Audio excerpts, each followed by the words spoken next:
Hello दोस्तों। आज की कहानी है नाजायज जिद।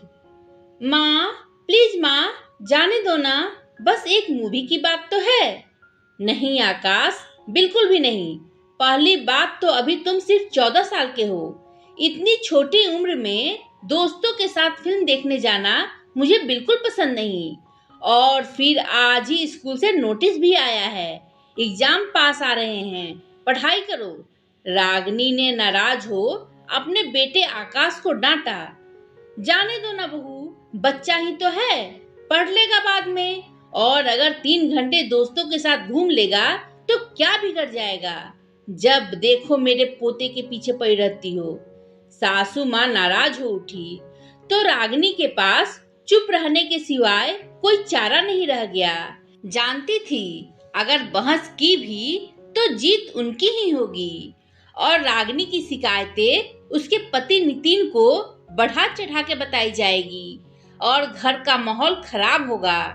आकाश रागनी और नितिन का इकलौता बेटा था जो शादी के 7 साल बाद ढेरों मन्नतों और इलाज के बाद हुआ था। पोते के जन्म से सासू माँ बहुत खुश थी और आकाश को बहुत प्यार करती थी। दादी का अत्यधिक दुलार प्यार आकाश को बिगाड़ने लगा था।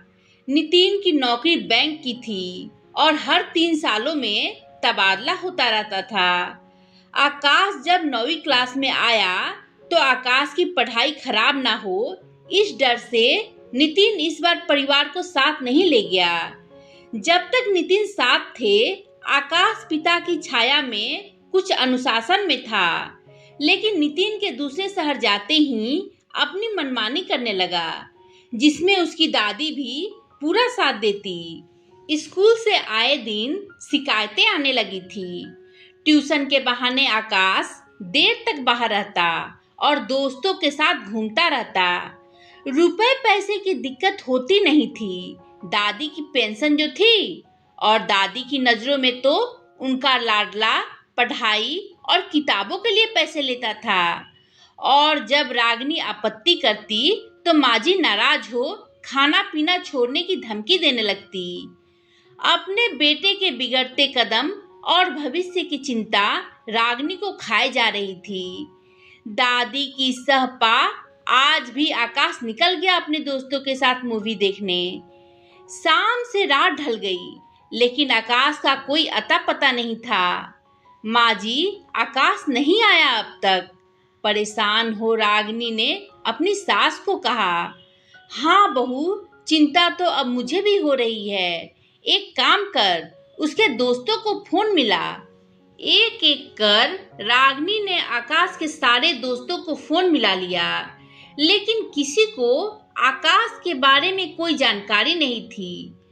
अब दोनों सास बहू अनजाने भय से कांप उठी।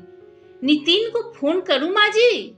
नहीं बहू, थोड़ा देर इंतजार कर लेते हैं, आता ही होगा आकाश।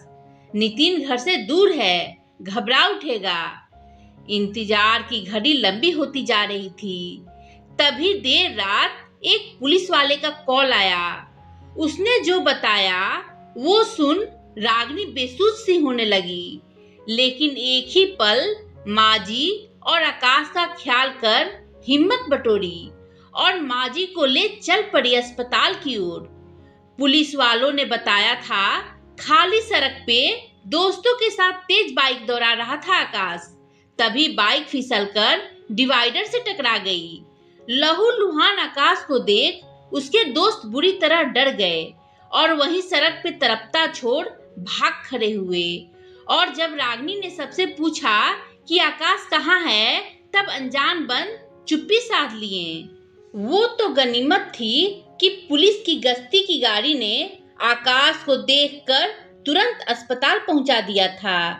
बदहवास सी हालत में रागनी और माजी अस्पताल पहुंचे। पता चला आकाश का ऑपरेशन चल रहा था। पूरे 2 घंटे चले ऑपरेशन के बाद भी डॉक्टर ने साफ साफ कह दिया, सर में चोट लगी है आकाश के। अगले 24 घंटों में होश न आया तो आकाश नहीं बचेगा।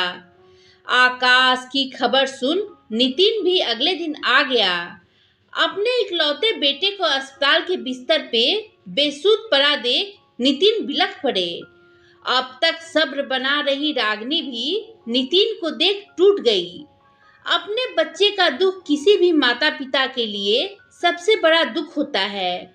इसी दुख से आज नितिन और रागिनी गुजर रहे थे। वही नितिन की माँ कोने में बैठी अपनी गलती पे जार जार पछता रही थी। आखिर क्यों नहीं रागिनी की बात मानी उन्होंने? आखिर क्यों आकाश की हर मनमानी को उन्होंने हाँ किया? आखिर क्यों पोते के मुंह में उसका भला बुरा न देख पाई और आकाश की गलतियों को ना नहीं कहा मैंने? लेकिन अब कर भी क्या सकती थी माँ जी, और बस आकाश के ठीक होने की प्रार्थना किए जा रही थी। इंतजार की रात बेहद लंबी थी, लेकिन हर रात की सुबह होती ही है और नितिन और रागिनी के जीवन में भी ये दिन आया। आकाश को होश आ गया। डॉक्टर की निगरानी में अगले कुछ महीने अस्पताल में रहने के बाद स्वस्थ हो आकाश को छुट्टी भी मिल गई। होश में आया आकाश अपने माँ पापा और दादी के बदमाश चेहरे देख बहुत पछताता। दूध पी लेना आकाश, और ये बादाम नहीं खाया अभी तक? माँ की आवाज सुन पछतावे में जलता आकाश अपनी माँ से लिपट रो पड़ा और माफी मांगने लगा। मुझे माफ कर दो माँ, मैंने आपकी बात नहीं मानी। आपसे झूठ बोल दोस्तों के साथ घूमता रहता था और वही दोस्त मुझे मरने सड़क पे छोड़ चले गए थे। आकाश को यूं रोता देख रागिनी भी भावुक हो उठी। जब जागो तभी सवेरा होता है आकाश, तुम्हें अपनी गलती का एहसास हो गया, इससे बड़ी क्या बात होगी बेटा? दोनों माँ बेटे गले लग रो पड़े और दरवाजे पे खड़े नितिन और उसकी माँ की भी आंखें ये दृश्य देख भर आई। आज रागिनी, नितिन और माँ जी को तो उनका लाडला आकाश वापस मिल गया था, लेकिन जाने कितने आकाश ऐसे होंगे जो अपने घर वापस ही नहीं जा पाए होंगे और हर रोज अपने बच्चे को याद कर उनके माता पिता पछताते होंगे कि क्यों नहीं रोका अपने बच्चे के भागते कदमों को। आखिर क्यों अपने बच्चे की हर नाजायज जिद को ना कहना जरूरी नहीं समझा। तो दोस्तों, आपको ये कहानी कैसी लगी कमेंट कर बताएं। कहानी पसंद आई हो तो लाइक शेयर करें और मेरे चैनल को सब्सक्राइब कर बेल आइकन दबाना ना भूलें, जिससे कि मेरी कहानियाँ आपको लगातार मिलती रहे। धन्यवाद दोस्तों।